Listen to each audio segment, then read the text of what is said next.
Bahaye ikaze mwese bene data, abakunzi, inshuti zanjye, abavandimwe, mwese buri wese wumva iki kiganiro, mwese mbahaye ikaze hano kuri Pure Gold TV. Iyi TV ni iy'abakristo, ni iy'abantu bakunda Imana, ndetse n'utayizi nawe niyi, nawe araza akumva ijambo rimukomeza, ijambo rimusubiza mu imbaraga, ijambo rimwubaka kandi rimuzamura, ndetse rimukomeza mu mibereho ye ya buri munsi.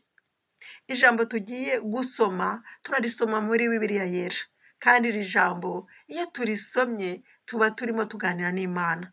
Uyu munsi rero ntucikwe, wegere hano kuri Pure Gold TV wumve iri jambo rigiye kukubaka. Uyu munsi wo kuwa gatanu itariki ya 16 z'ukwa gatandatu 2023, ndakumenyesha ko iki kiganiro cy'ijambo ry'umunsi uri kukigezwaho nanjye Jose Irumva.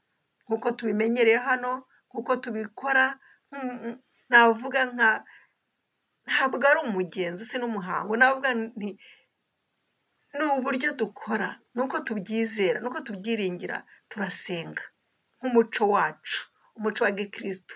Turabanza tugasenga. Nagira ngo utumire aho uri hose, twicishe bugufi imbere y'Imana, kuko turimo turaganira ijambo nkuye muri Bibiliya yera. Ijambo ry'Imana ryahumetswe nayo. Reka tuyisenga aho uri mu buryo bw'umwuka tubane, maze dusenge dusaba umwuka wera aze abe ari we utwigisha, ndetse iri jambo tugiye kumva rigira amavuta, ridukomeze, risigare muri twebwe, rigiye kugwa hahandi mu butayu, ahubwo rize rigwe mu mitima iteguwe n'Imana. Dusenge kugira ngo umwuka aze aridusobanurire kandi rigume muri twe. Dusenge bene data. Mana, turagushimye kubw'uyu mwanya w'igiciro gikomeye duhaye. Turagushimye ko turi kuganira nawe mu ijambo ryawe. Turasabye ngo umwuka wawe waduhaye, umufasha, umwuka w'Imana, umwuka wera, umwuka wawe aze aba ari we utwigisha. Jyewe Jose ndaba mikoro, we wivugire. Byose mbisabye mu izina rya Yesu Kristo umwami wacu. Amena. Bene data, ijambo rigiye kugukomeza, ijambo rigiye kugufasha, ijambo rigiye kukubaka uyu munsi wa none, turarisanga muri Zaburi ya 62 ku murongo wa 6 honyine. Iri ni ijambo rikomeye cyane, ntucikwe. Reka turifatanye kurisoma muri Bibiliya y'Ikinyarwanda. Haravuga ngo, mutima wanjye turiza Imana yonyine, kuko ariyo ibyiringiro byanjye biturukaho. Aya ni amagambo yavuzwe na Dawidi. Ni nk'isengesho yasengaga, yibwiraga, cyane cyane abwira umutima we ati, mutima wanjye turiza Imana yonyine. Hari igihe umwana w'umuntu adatuza, ujya wicara ukumva umutima we ntutuje, ukumva urazerera hirya no hino, ukumva ubuze amahoro, ukumva nta munezero ufite, kumva ko uruhutse, umutima wawe ukarara uzerera, mayindi yawe ikarara izera hirya no hino, ukumva ubuze amahoro pe. Cyane cyane hariho ngo n'abananirwa no gusinzira, ukabura amahoro, ukananirwa gusinzira n'ibintu umwanzi yakuzaniye mu mutwe, mu mutima we, ukarara uzereza umutima. Ese bizagenda gute ejo? Ese nzarya iki? Ese nzabaho nte? Abana banjye bazabaho bate? Fitiri yanjye imeze ite? Hari ibintu biri kukubuza amahoro, hari imiraba myinshi cyane iri kuza, hari imiyaga myinshi iri kuza, hari ibintu biri kukugerageza muri wowe, bikubuza gusinzira, bikubuza amahoro. N'aha ngaha mu Cyongereza baravuga ngo, my heart, my soul, find rest in God. Nawe bwira umutima wawe, find rest in God. Uti, nta handi wakura uburuhukiro umutima wanjye. Ibwire umutima, buryo urumva. Bwira umutima wawe mu gusenga kwawe, nawe umere nka Dawidi hano. Ubwira umutima wawe, nanjye mbwira uwanjye, uti turiza nyamuneka. Turiza Imana yonyine. Imana niyo ifite igisubizo, Imana niyo iri guha amahoro, Imana niyo iguhe kuruhuka muri wowe, uryame usinzire. Wabuze ibitotsi, ariko uyu munsi wa none, iri joro njya gusinzira, wibuke iri jambo, uvuga uti, mutima wanjye nyamuneka turiza mu Mana yonyine. niwe ubonera amahoro. Kuki se Dawidi yavugaga atya? Yaravuze ati kuko iyo mana niyo ibyiringiro byanjye biturukaho. Iyo mana niyo impa ibyiringiro. Ibyiringiro mfite bituruka ku mana. Abantu bagira ibyiringiro ni bake cyane. Hariho abantu babaho nta byiringiro bafite, ari ryo jambo mu cyongereza bita ngo abo bantu ni hopeless, nta byiringiro bafite.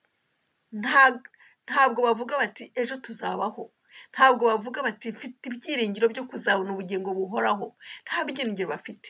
Hari abantu benshi cyane babaho babuze iki kintu cy'ingenzi.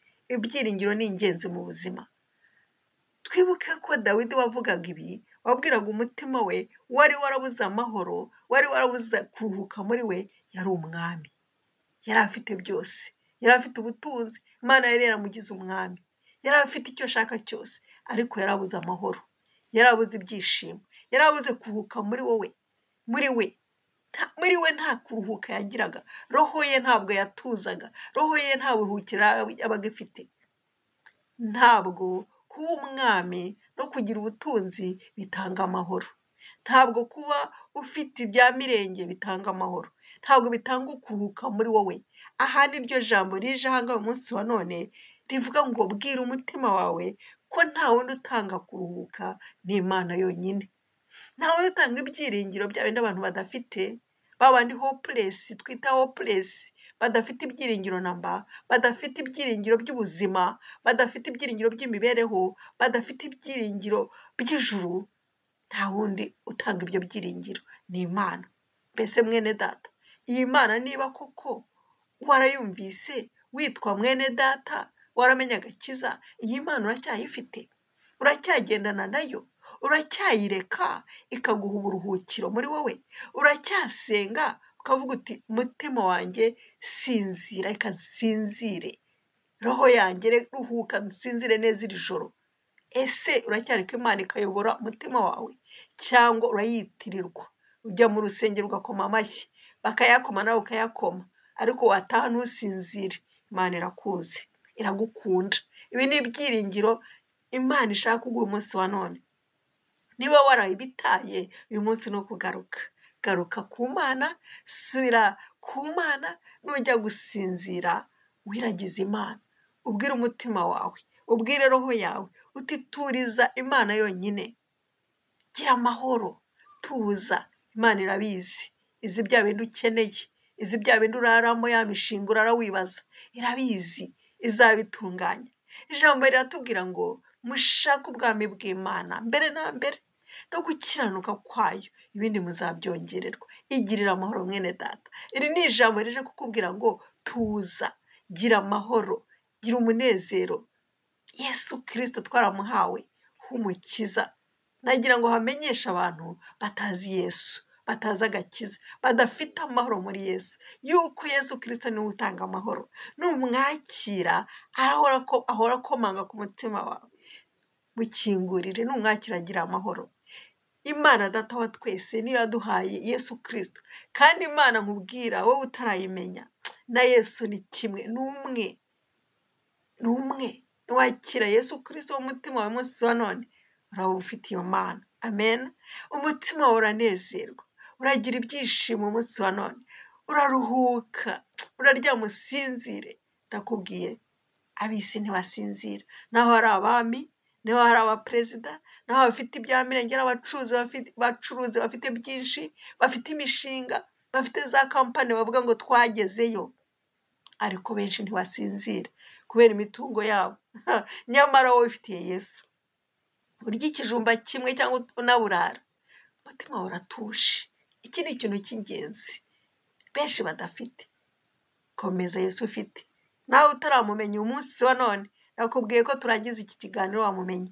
Nagira ngo nkumenyeshe ko Yesu agukunda, yaragupfiriye ku musaraba, ngo numwizere umunsi wa none urahabwa ubugingo buhoraho. Bya byiringiro navuze urahita ubigira. Haleluya. Niba wamwakiriye turi kumwe, reka tugire amahoro bene data, tubwire imitima yacu iruhuke, kandi igira ibyiringiro mu Mana yonyine. Nagira ngo mbasezereho bifuriza agakiza utarakamenya, kwifuriza we wakamenye kuguma mu Mana, kwifuriza gutuza, kwifuriza ibyiringiro, cyane cyane ibyiringiro byo kuzabona Yesu Kristo.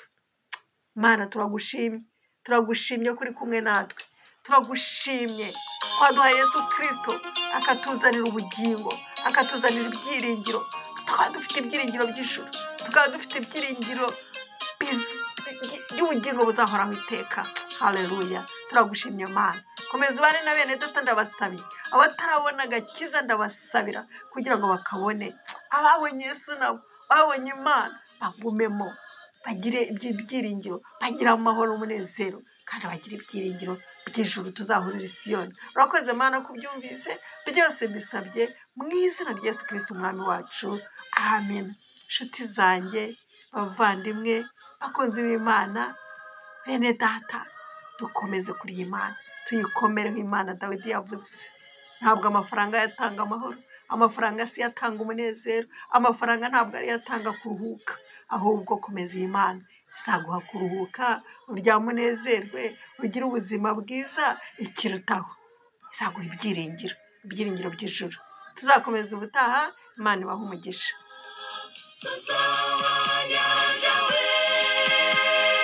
Tuzamaze dukomeze urugendo, abagenzi twambuke twigerere iwacu. Tuzaba nyanja we, tuzamaze dukomeze urugendo, abagenzi twambuke twigerere iwacu. Tuza wa nyanja we, tuza wa nyanja we, tuza twambuke. Abantu n'abanyantege Turagushimye Mana ko ari wowe ufashe ubwato burimo ibituza gukomeza no kugira amahoro no kubura amahoro, urabituje.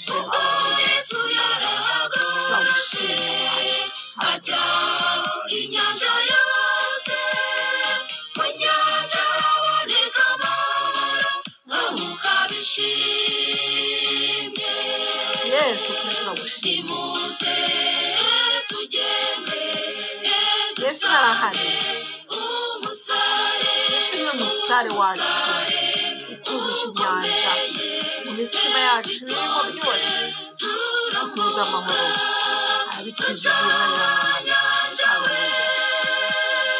Tuzamaze dukomeze urugendo, abagenzi twambuke twigerere iwacu.